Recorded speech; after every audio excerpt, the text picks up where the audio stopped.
Alors voilà un petit peu comment se présente l'émulation. Donc là on est sur la partie de bateau Serra. Donc voilà, j'ai activé la vidéo pour le test. Donc concrètement ça se présente comme ça.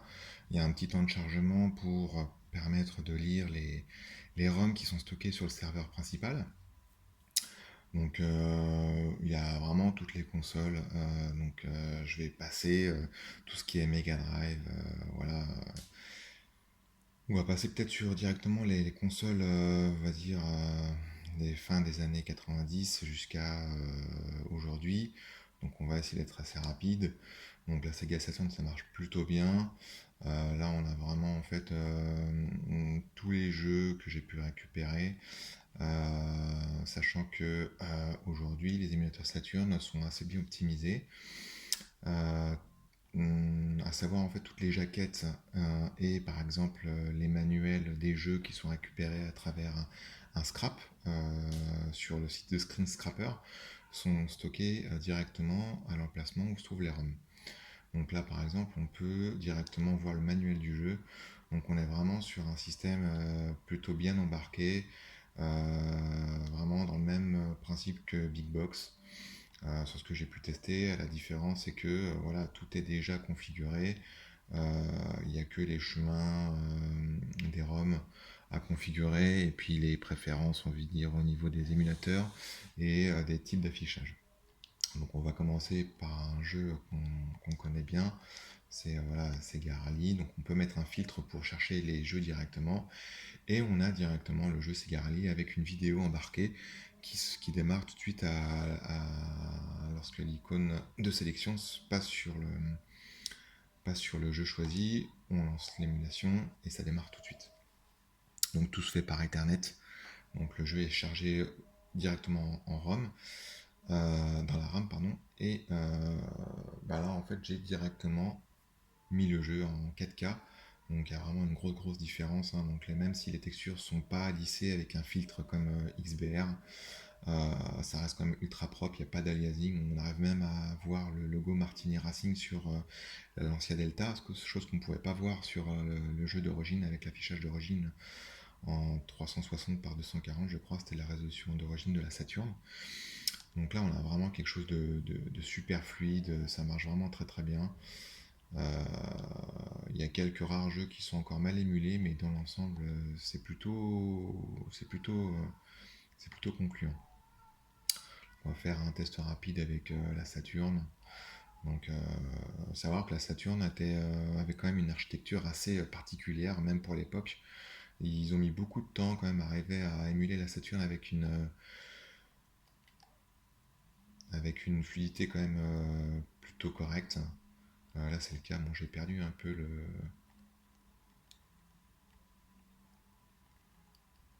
Voilà, moi, j'aime bien jouer à des jeux de l'époque, sachant qu'en plus, voilà, aujourd'hui, on arrive plutôt bien à émuler les vieilles consoles avec comme je disais tout à l'heure, des architectures un peu particulières. C'était le cas aussi de la PS2, la PS3 c'est pareil, on va voir ça tout à l'heure. Mais voilà, ça marche vraiment pas mal. Bon, je joue comme un pied, mais c'est plutôt fluide quoi. C'est vraiment, de toute façon, j'ai activé l'affichage des nombres de frames par seconde par l'émulateur. On a vraiment au max de 60 frames par seconde. C'est vraiment pas mal quoi.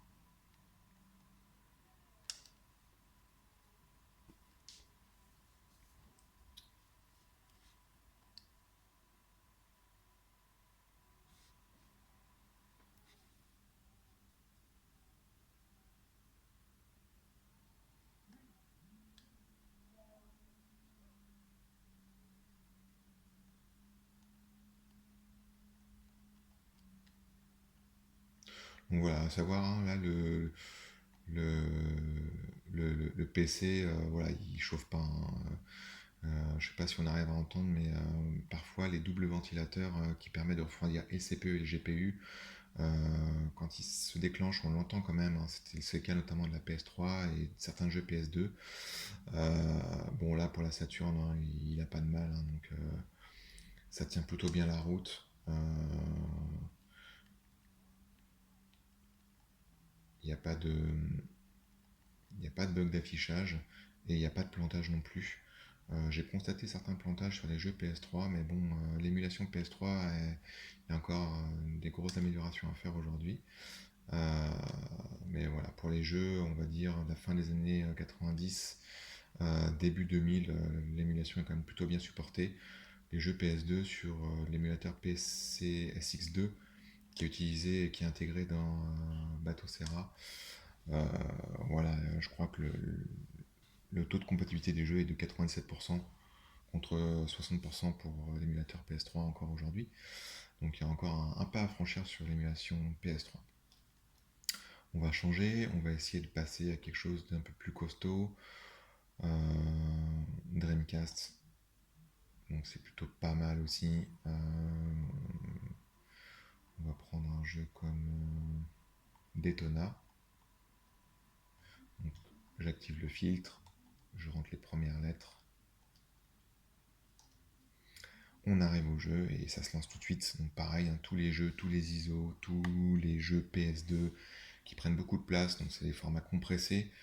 Donc c'est le format CHD. Donc c'est un format qui c'est le plus gros format de compression sans perte de données.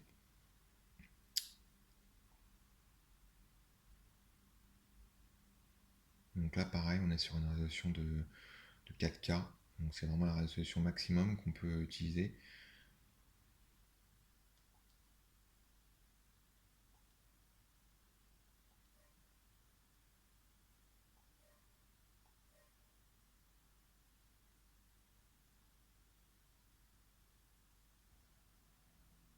Donc voilà.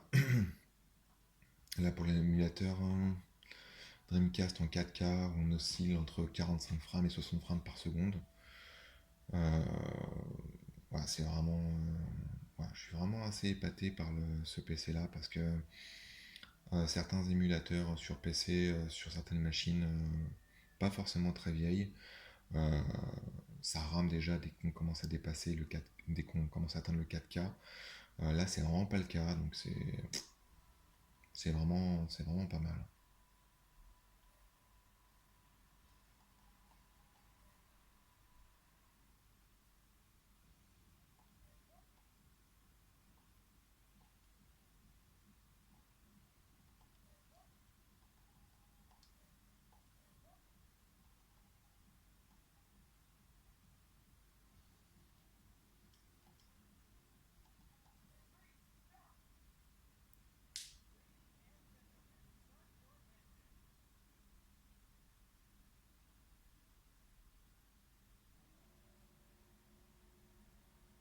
Donc voilà, 40 frames par seconde, 47.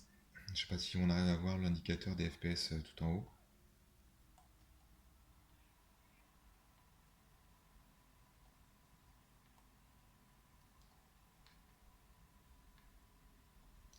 Alors, je sais plus comment on fait pour accélérer. Ah oui, ça y est, c'est la gâchette.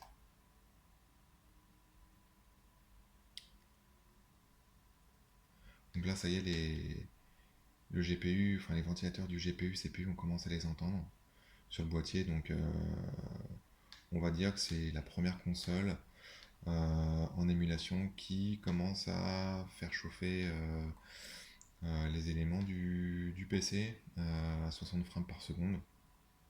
Bon, ça reste encore assez large, enfin ça reste largement correct, hein.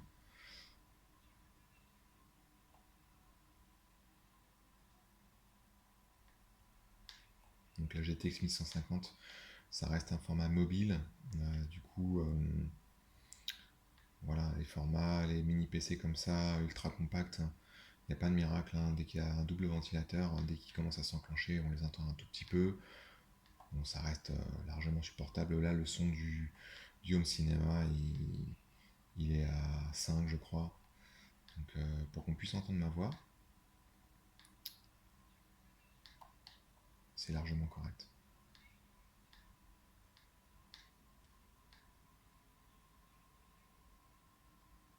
Bon, je joue comme un naze. Donc voilà, il y a des raccourcis au niveau des boutons de la manette, hein. Donc je suis bien sur des manettes PS3 classiques en Bluetooth. Donc ça marche vraiment bien, c'est compatible avec une grande large de manette. Donc là, la PS3, les PS3, PS4, c'est aussi, ça marche aussi. Donc voilà, si on appuie sur le bouton Home plus Start, ça éjecte la séquence d'émulation et donc du coup on retourne sur le menu principal de Batocera. Donc voilà, j'ai jamais rencontré de problème d'intégration, de sortie d'émulation qui fait que ça bloque au niveau du menu principal de Batocera. Donc c'est vraiment, vraiment super bien optimisé. J'ai mis aussi les bornes d'arcade Naomi.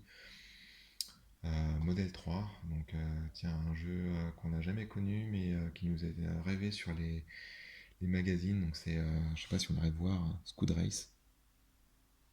Donc bon, voilà, c'est pas un jeu qui prend beaucoup de ressources hein, sur ce que j'ai pu tester, mais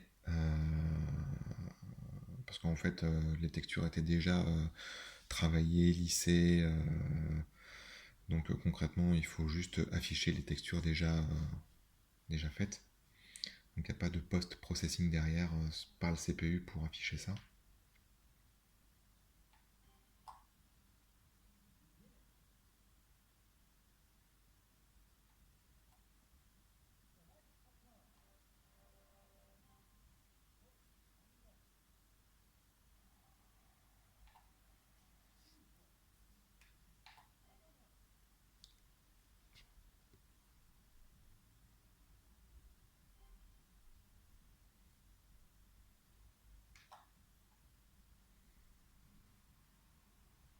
Donc là toujours en 4K, hein, pareil, en résolution maximum.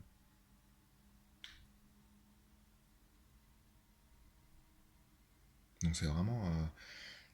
cette bande d'arcade là est sortie en 96, donc au même moment que Sega Rally sur la Sega Saturn. Donc voilà, c'était vraiment... c'est vraiment super beau quoi. Bon après voilà, hein, c'est des jeux qui ont pas forcément... c'est bon pour ceux qui ont envie de se remémorer ou découvrir des jeux qui sont jamais connus. Mais voilà, en termes de rendu, hein, évidemment, hein, c'est largement en dessous de ce que l'on connaît aujourd'hui, hein, évidemment. Mais voilà, c'était quand même largement propre pour l'époque, sachant qu'il n'y a pas d'amélioration graphique sur les jeux affichés euh, via l'émulation actuelle. C'est juste l'affichage voilà, des textures et des polygones de l'époque, avec simplement un upscale en 4K, c'est tout. Contrairement aux jeux Dreamcast, Sega Saturn, PSX, PS2 et PS3. Ah non, pas PS3, jusqu'à PS2.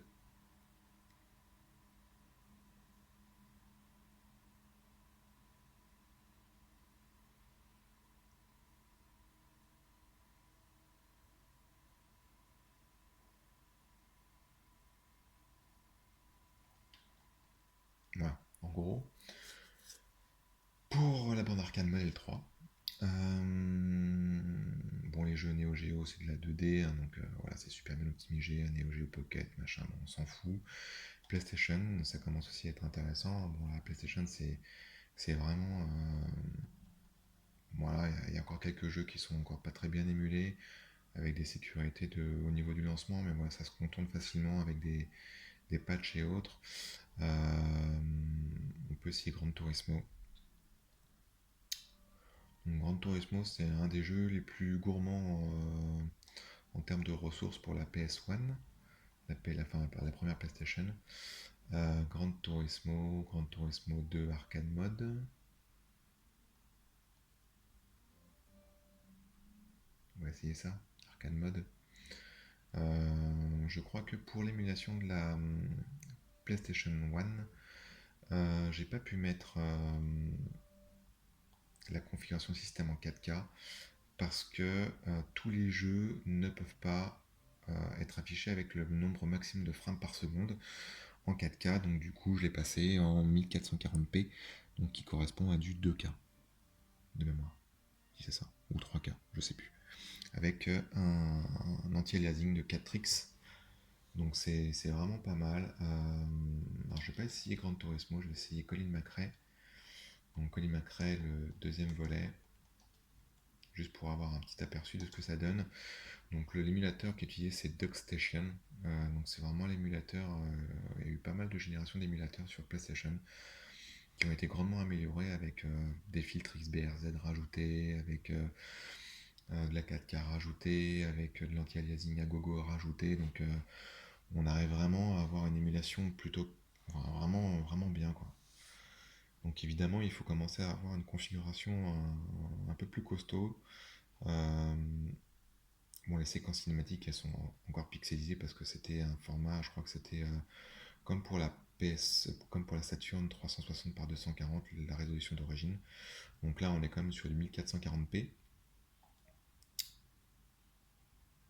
Donc ouais, je vais faire un petit test arcade, un joueur, on s'en fout. Je vais prendre tiens, la Peugeot 206. Allez hop, histoire de voir ce que ça donne.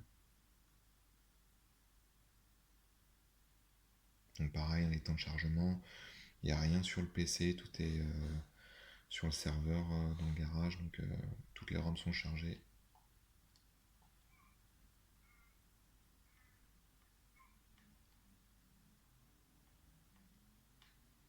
Donc voilà, comme on est sur une version PAL, le nombre de frames c'est 50 frames par seconde. On peut débrider en 60 frames par seconde, mais moi je l'ai essayé d'origine. Donc voilà ce que ça donne sur 1440p. Donc c'est vraiment. Moi je suis quand même assez impressionné par ce petit PC quand même qui. Voilà, il y a largement mieux. Hein. Là je suis en train de voir pour une opportunité sur vraiment un PC de plus grande taille. C'était les PC Trident de chez MSI. Qui embarquent en fait j'ai une dernière génération de cartes mères en ITX. Donc voilà, j'ai regardé pour faire un mini PC ITX avec de la capacité de faire évoluer le matériel dessus. On dépasse largement les 500 €, hein, très très largement. Euh, Surtout avec une carte graphique embarquée. Hein. Si on rajoute la carte graphique, là ça explose. Donc c'est pour ça que je me suis vraiment dirigé sur ces mini boîtiers. Euh, il existe des mini boîtiers hein, qui permettent, comme le Ryzen, où il y a déjà le CPU et le GPU intégrés dans le CPU, qui sont largement plus performants que le i9 9880, mais qui restent bien moins performants avec un GPU dédié comme là sur ce boîtier un 1650, même mobile. Donc là on arrive vraiment à faire tourner des jeux PS3 en 720p, voire 1080p pour certains, donc on va tester tout à l'heure. Et c'est vraiment pas mal quoi. C'est vraiment pas mal. Moi je suis assez bluffé quand même par les performances du boîtier. Euh, Batocera reste une distribution, utilise une distribution Linux. Donc on peut aussi installer des jeux Windows sur Batocera. Donc c'est un module qui s'appelle WinE. Donc concrètement on installe directement sur un emplacement en fait le jeu et on fait le lien avec WinE pour pouvoir faire tourner le jeu Windows sur une distribution Linux. Donc moi je trouve ça vraiment, voilà, tout est open source, tout est gratuit. Donc, ce qu'ils arrivent à faire c'est vraiment impressionnant quand même hein, parce que c'est que du bénévolat et arriver à faire redécouvrir des jeux comme ça upscalés avec les GPU, enfin les cartes graphiques d'aujourd'hui, c'est quand même une belle prouesse technique, tout intégré. Donc on a juste à formater un disque dur avec l'OS et tout démarre directement. Donc là, Batocera est intégré directement sur le disque dur NVMe. Donc c'est un disque dur NVMe hein, pas cher, chinois à 40 €, 512 Go. Mais bon, voilà, il a un débit entre 1,5 Go à 2,5 Go par seconde en lecture-écriture. Donc c'est pas les plus grosses capacités, hein, les plus grosses performances en lecture-écriture, mais voilà, c'est largement suffisant pour faire tourner comment dire, un système d'exploitation Linux avec la lecture des jeux embarqués ou non. Là, moi, c'est tout en réseau, donc c'est pas mal. Donc voilà pour les jeux PS1. On va commencer à attaquer des trucs un peu plus difficiles, donc PS2, PSP. Donc pareil, PS2, donc là par contre on commence à diminuer en résolution. La plupart des jeux PS2, je dis bien la plupart, arrivent à tourner en 4K, sauf certains gros jeux gourmands comme God of War ou Gran Turismo 4. Là on a vraiment des jeux quand même qui mettent à mal le CPU et le GPU. Donc on va essayer un jeu qui est quand même pas mal gourmand, God of War. Donc concrètement en fait pour ce type de configuration, enfin ce type de jeu, là on passe en 2K avec un filtre anisotropique. Euh, enfin pas un filtre,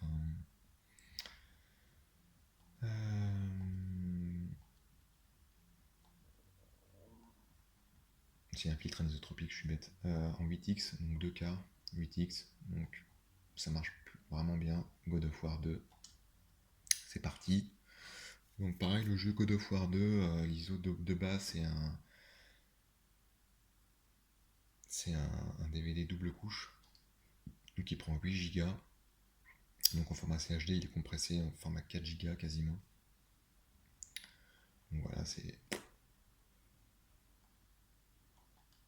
on va le lancer. Donc là, c'est une séquence en 3D, d'accord. Donc God of War, il y a des séquences en scène cinématique qui reprennent de la 3D, mais ça reste de la scène cinématique. Là, c'est de la 3D. D'ailleurs, on voit les frames de 50 frames par seconde. Et là, on est sur une scène cinématique. D'ailleurs, on voit l'aliasing qui est nettement apparent. Bon, là, on peut rien faire parce que c'est une vidéo. Bon, on va attendre un peu que la séquence se termine.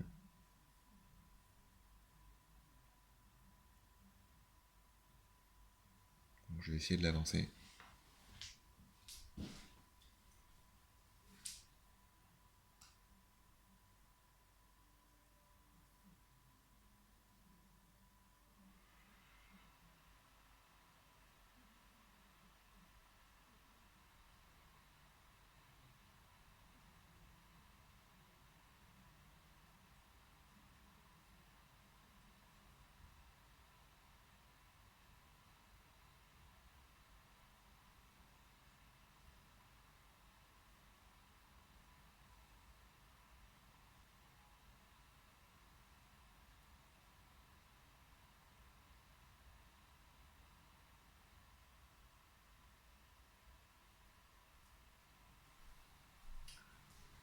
Voilà, c'est parti. On est redevenu sur de la 3D. Donc là, vraiment, ça n'a vraiment plus rien à voir, quoi. On est sur du 50 frames par seconde. Donc avec le petit indicateur là qui permet de bencher l'émulateur en temps réel avec le hardware utilisé. Donc c'est en 2K quand même, ça envoie du pâté quand même, hein. Bon là on commence sincèrement à entendre les doubles ventilateurs s'activer. Mais bon, il y a zéro lag en 2K.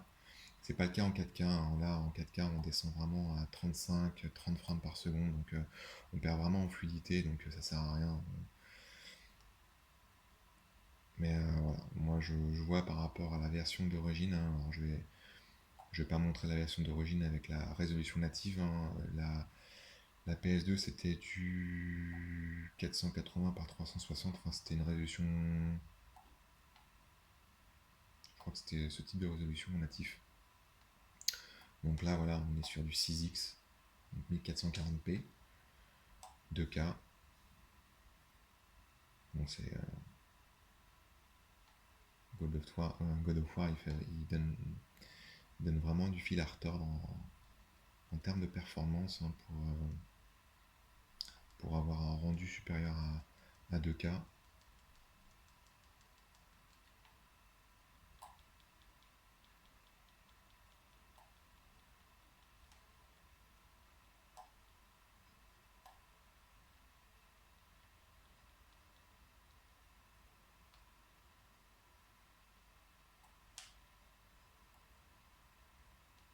Donc la séquence, hein, la cinématique, hein, je l'ai accélérée, hein, via une touche du clavier. Parce que du coup, oui, on peut commander l'émulation via des raccourcis clavier. Donc, c'est pas possible avec une manette PS3, parce que ça commence à être compliqué avec les touches.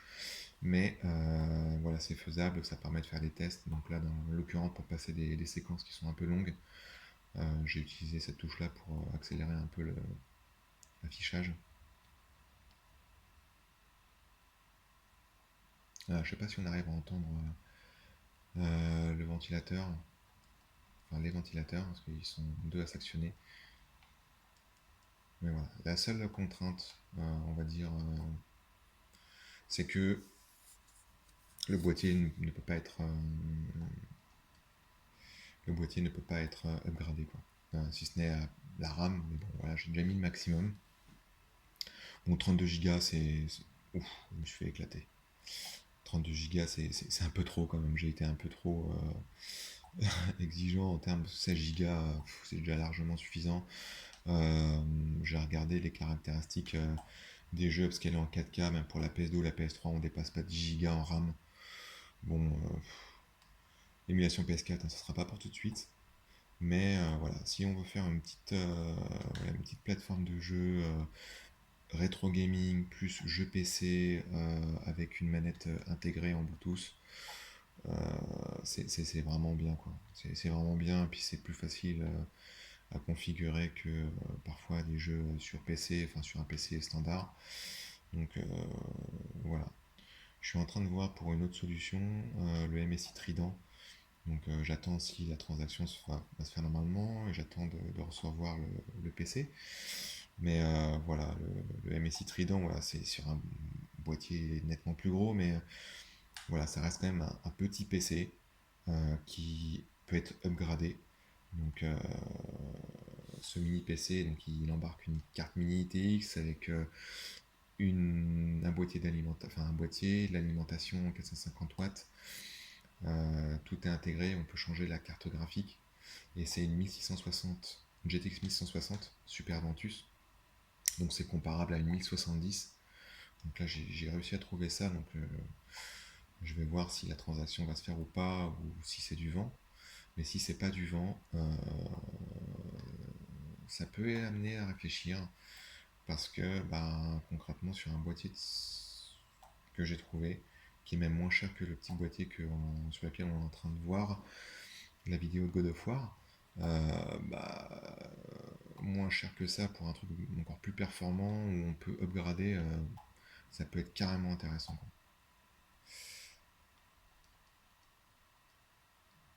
Bon, c'est vraiment si ça se fait, si la transaction se fait et que c'est bien ce qui est indiqué, voilà, il y a très très peu d'annonces de ce type, hein. Mais bon, si j'ai de la chance, ça peut valoir le coup. Un God of War,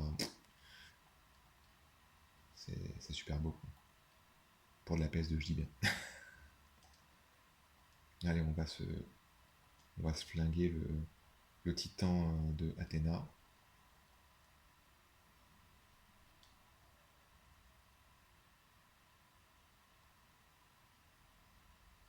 Avec les séquences, avec les boutons actionnés au même moment.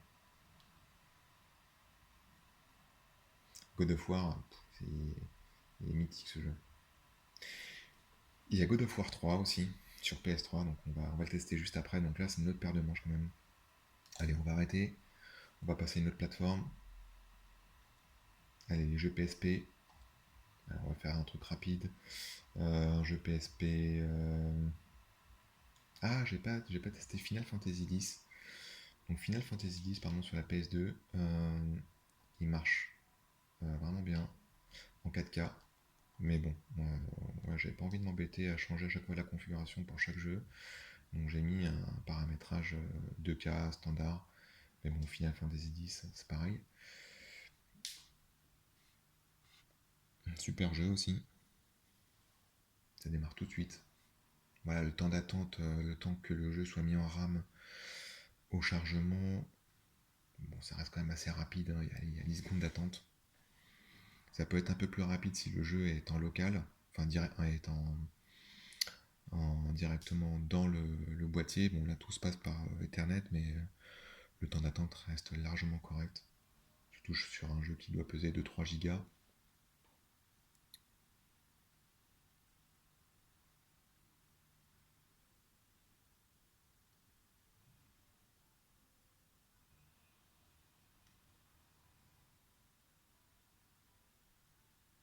Voilà. Donc là, il y a vraiment zéro aliasing en 2K, avec un filtre anisotropique 8X. Donc voilà, pour les configurations plus performantes, je pense à peut-être un petit PC avec une RTX 3060.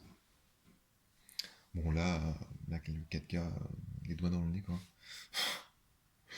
Mais bon, c'est peut-être pas forcément utile pour ce type de jeu, hein, parce que de toute façon, en fait, on ne gagne pas beaucoup d'intérêt à augmenter une résolution sur des textures qui restent à l'époque, même upscalées assez pauvres pour aujourd'hui. Mais bon, c'est super fluide.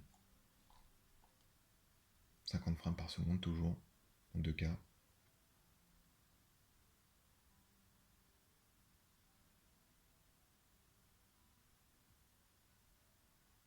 Un jeu qu'on m'avait offert d'ailleurs, à l'époque.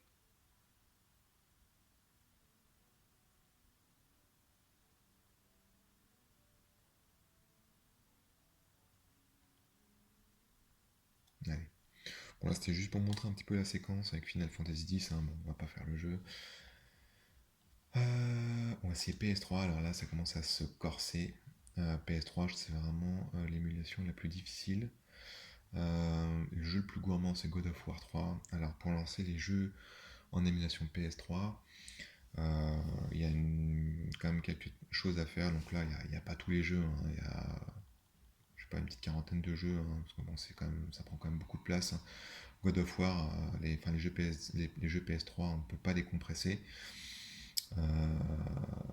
Et God of War 3 prend quand même 35 Go. 35 Go, bon, ça commence à peser lourd sur l'emplacement des disques durs, mais ça marche. Mais ça marche. La seule différence avec les autres consoles, c'est que pour la PS3, au chargement du jeu, enfin l'émulateur en fait scanne le jeu, il vérifie en fait ce qu'on appelle la construction des PPU pour le CPU de l'époque.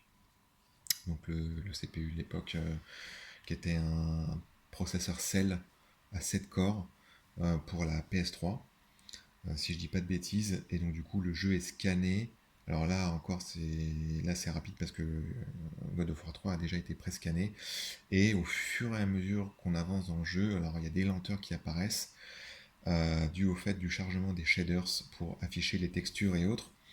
Mais quand on lance le jeu une deuxième fois, la position des shaders est enregistrée dans une configuration pour chaque jeu. Et du coup, il charge, comme là on est en train de voir, le building SPU cache, parce que le jeu, voilà, j'y ai déjà joué auparavant.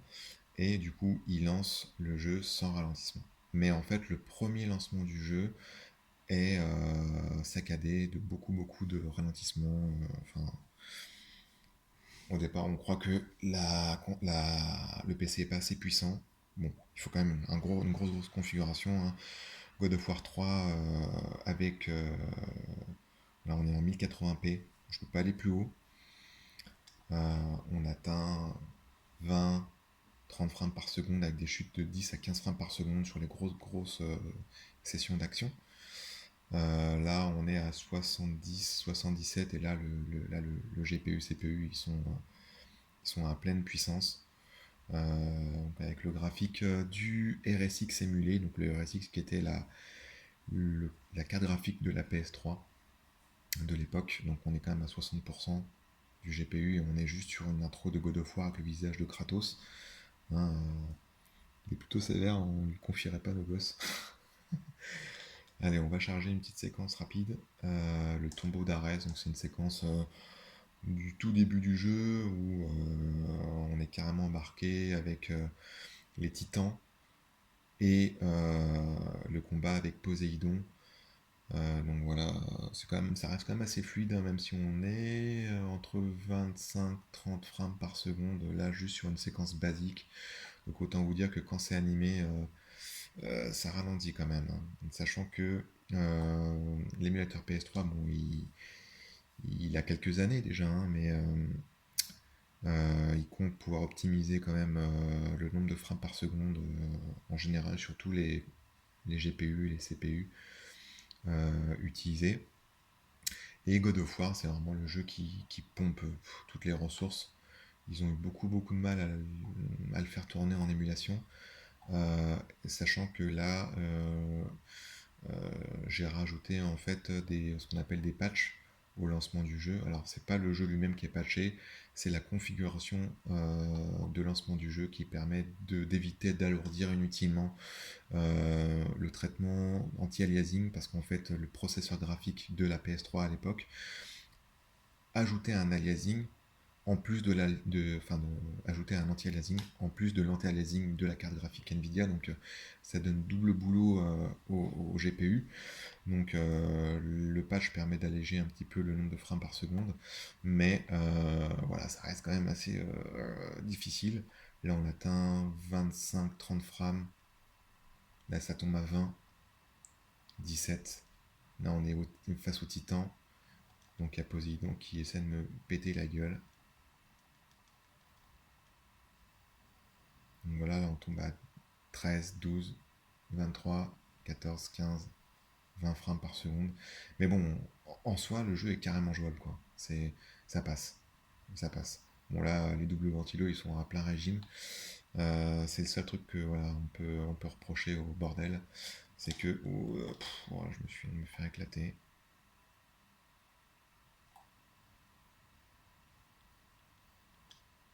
Oui. Donc là, on est sur une moyenne de 15 à 20 frames par seconde. Donc ça reste quand même assez bas, hein. Je peux pas faire mieux que ça avec ce type de hardware. Bon, God of War, c'est le gros truc quand même, hein. En 1080p. Je peux passer peut-être la résolution à 720p pour gagner un peu en fluidité, mais je crois que le gain est vraiment minime. Je vais peut-être gagner entre 4 et 5 frames par seconde, mais pas plus. Je crois que j'avais déjà fait le test. Attention, planquez-vous. Ouf, je viens de me faire saccager.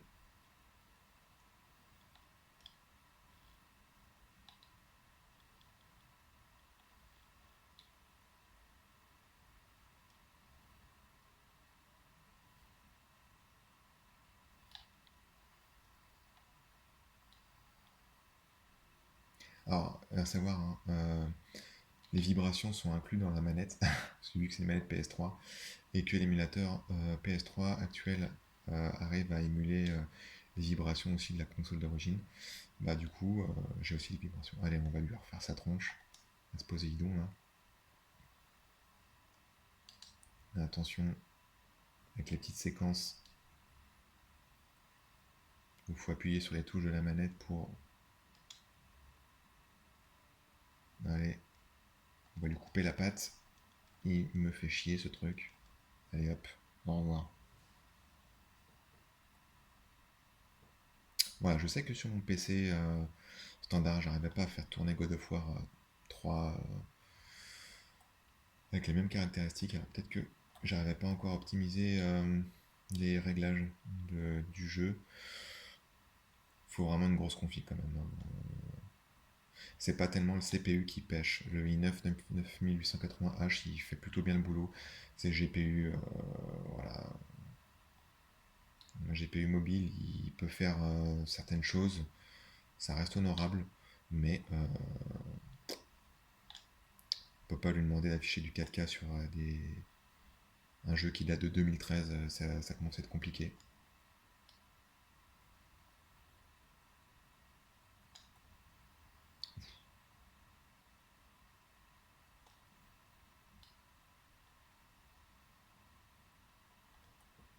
Allez.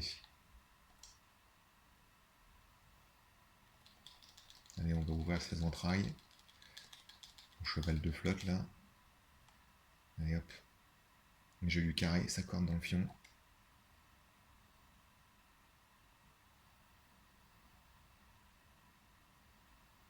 Voilà, on est à 22 frames, 23 frames par seconde. Donc c'est vraiment... voilà, c'est... Voilà, bon, il y a mieux en termes de performance, mais ça reste honnête. Sachant que l'émulation PS3, RPCS3, c'est le nom de l'émulateur, la version, on est à la 0.0.16. On n'est même pas à la 1.0 quelque chose. Donc voilà, God of War, Kratos. On va essayer de le voir plus près. Que ça donne. Ouais, c'est propre quand même.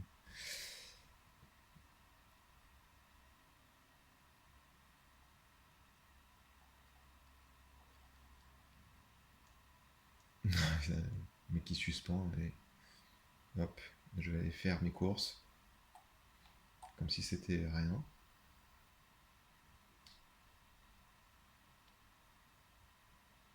Allez, on est sur le cœur de Gaïa, c'est le nom du titan. Ah, je viens de me foirer, je suis tombé dans le trou.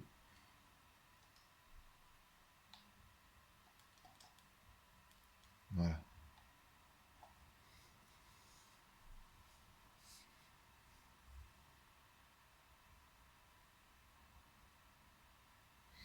Voilà, 28, 25 frames par seconde.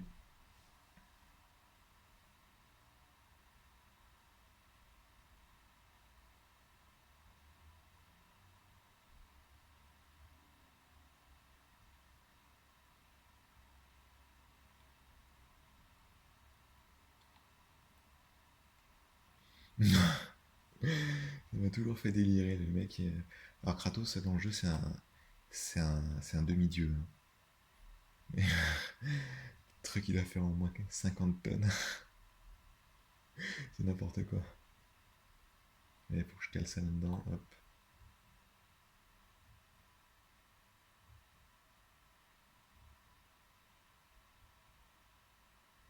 Bon voilà, allez en gros. Ce que ça donne, Gran Turismo 6 et 5, euh, bah, ça marche pas terrible. C'est pas tellement le GPU qui pose souci, c'est surtout l'émulation, c'est pas encore au point. Il y a le jeu MotorStorm aussi qui marche plutôt pas mal. Bon, je les ai pas tous essayés, hein.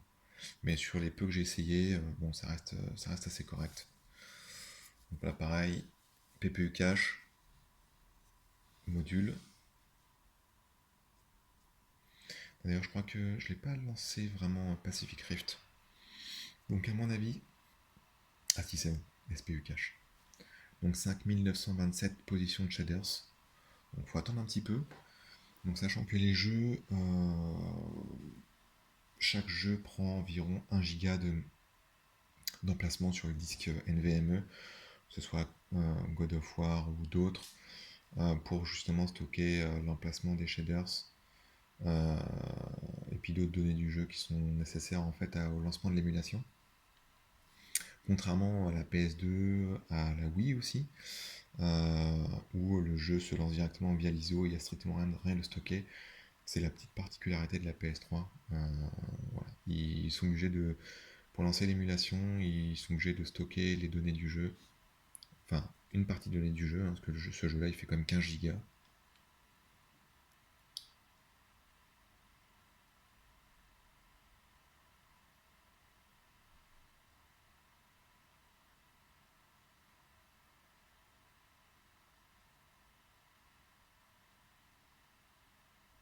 Et c'est parti.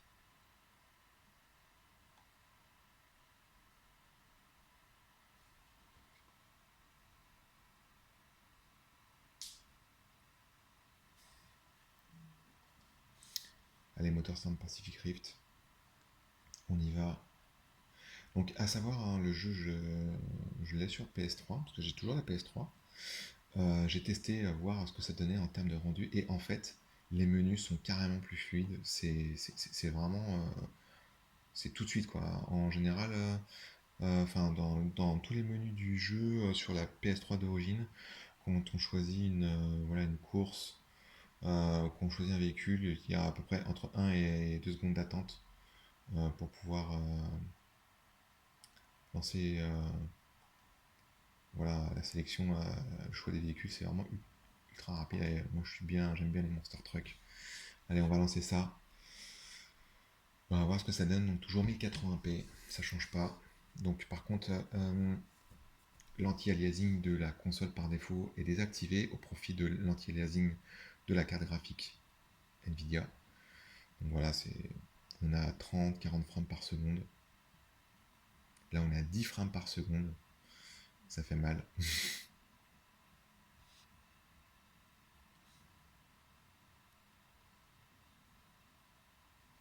Allez, c'est parti. Donc ça commence à laguer, en fait, c'est ce que je disais tout à l'heure, c'est que quand on commence à lancer le jeu pour la première fois, on va avoir des lags rencontrés, mais dès que, en fait, en bas à gauche de l'écran, on va avoir des fois des mentions marquées compiling shaders. En fait, le jeu détecte des nouveaux shaders à enregistrer sur la configuration de référence du jeu. Et du coup, oh là là, je l'ai explosé. Et du coup, en fait, il garde ça en mémoire et au prochain lancement du jeu, dans la même séquence, il aura plus ses lenteurs. Voilà. Et tous les jeux fonctionnent pareil, que ce soit MotorStorm, God of War. euh, J'avais aussi Ninja Gaiden, qui était pas mal aussi. C'était vraiment un beau jeu. Donc voilà, là on est sur une moyenne à entre 30-35 frames par seconde. On n'est pas du tout sur les grosses séquences critiques de God of War où des fois on a des chutes pendant plusieurs minutes de 10 à 15 frames par seconde. Là, c'est pas le cas.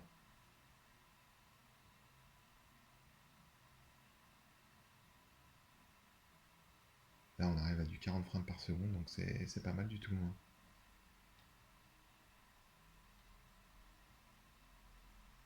Sachant que le jeu d'origine, pour l'avoir essayé pendant un bon moment sur la console d'origine, bah, il y a eu aussi des chutes de framerate liées en fait au GPU RSX de la PS3. Allez, vas-y, on va exploser le truc, hein. Ouf, pas mal.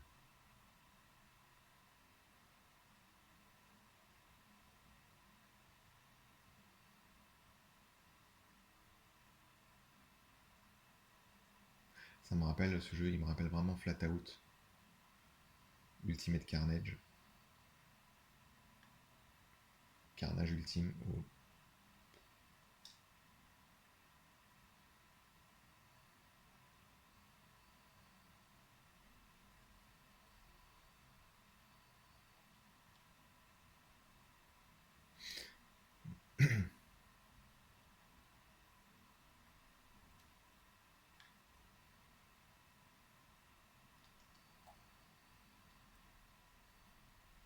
Avec le turbo.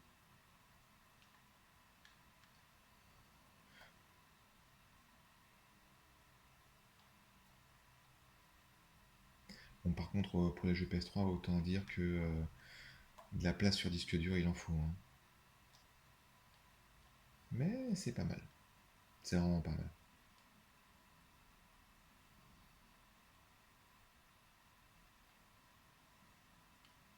Oh,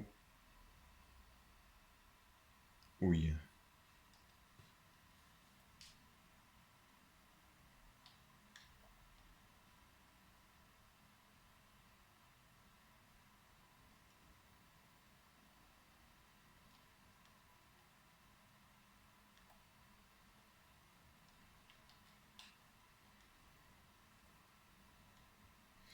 Alors, un truc à savoir, c'est que là, on est sur une 55 frames par seconde. En fait, j'ai augmenté un paramètre de l'émulateur qui permet de pousser vraiment l'émulation au maximum des capacités de la carte graphique.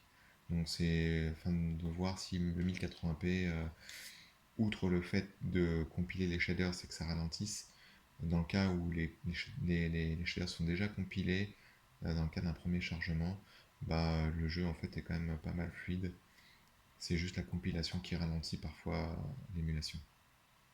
Je crois que ça sera, voilà, les développeurs hein, de l'émulateur hein, envisagent sur le long terme en fait de pouvoir justement ne plus avoir cette compilation qui sature.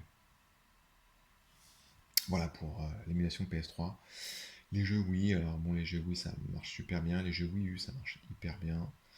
Vraiment le plus dur c'est les jeux PS3 1080p. Bon après un Lynx, Jaguar, machin, tout ça c'est.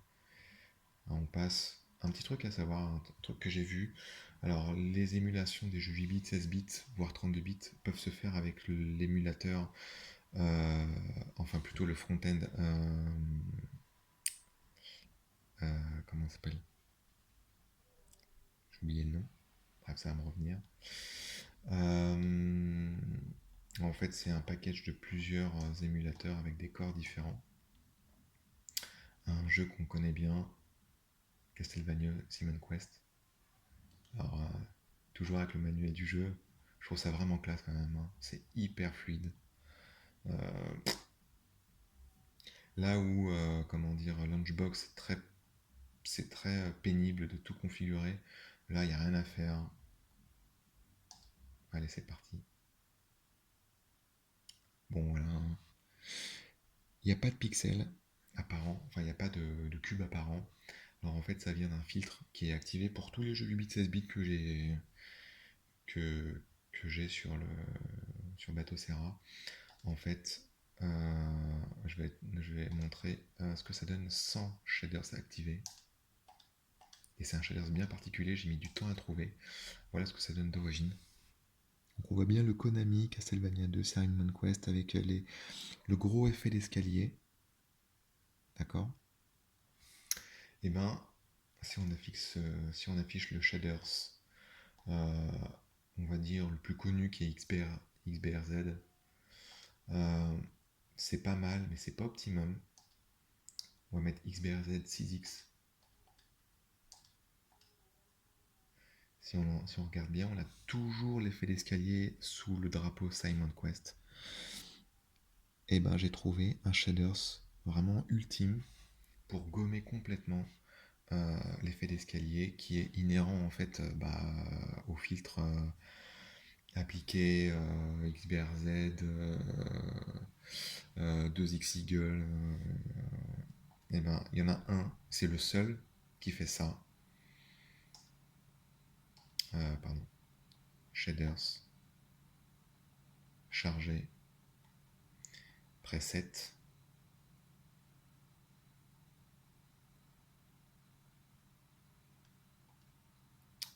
Et on va chercher celui-ci qui s'appelle Scale FX-AA-Fast. Et bon, il y a un nombre de filtres impressionnant en fait pour afficher le résultat.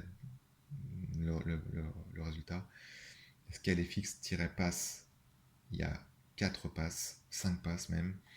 Un filtre anti-aliasing FXAA, un filtre Shaders 4.0 level 2 pass 2, je sais pas ce que c'est, et un filtre déblur pour éviter l'effet de flou. Et là, on a carrément plus l'effet d'escalier. C'est juste impressionnant. Bon, on s'en fout, on va se dire c'est juste du 8 bits des vieilles consoles, mais quand même sur un écran 4K, hein, plutôt que de s'exploser les yeux avec des effets d'escalier, même avec des filtres activés, et ben là on a vraiment un rendu où l'effet d'escalier de Simon Quest est complètement gommé. Euh, je sais même pas si c'est possible avec genre un petit boîtier comme le Raspberry Pi. Je pense que oui quand même. Mais voilà, ça passe tout crème. Game Start, password. Il y a zéro gros pixel dégueulasse.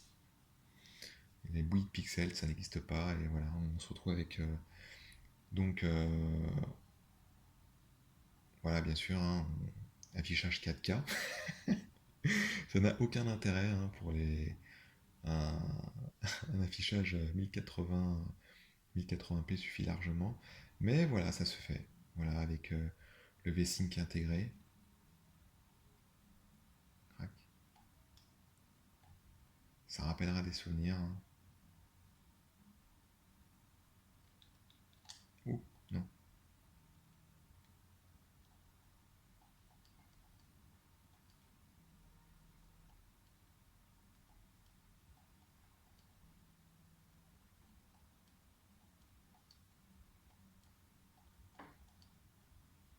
Voilà.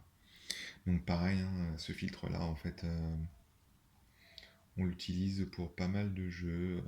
Allez hop, Super Nintendo, crac, c'est parti. Donc pareil, hein, hop, manuel. Alors, les manuels sont pas disponibles pour tous les jeux, hein, parce que ça dépend de s'il a été scanné, s'il a été mis à disposition sur le site de Screen Scrapper, mais voilà, tout est scanné. C'est vraiment bien. Allez, on va regarder Chrono Trigger.